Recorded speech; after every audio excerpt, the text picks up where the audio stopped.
This exhibition of Italian masterpieces includes over 100 works, 70 paintings, over 30 old master drawings.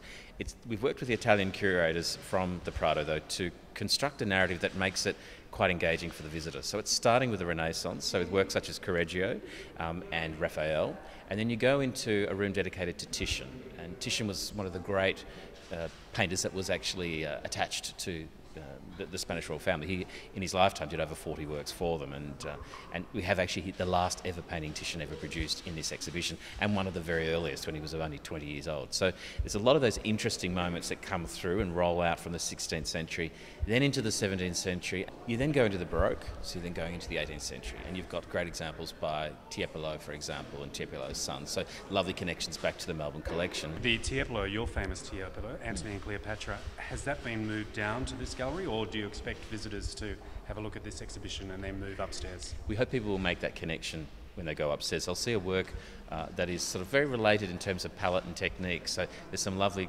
combinations that I think people can make from that. Well, we try and look at ways in which we can innovate around them. So, for example, we've included a new style of audio guide, which allows the user to actually construct their own information out of 4 different themes for each room that they enter. We've included iPads throughout the space, which gives you additional information about royal patronage and the monarchy.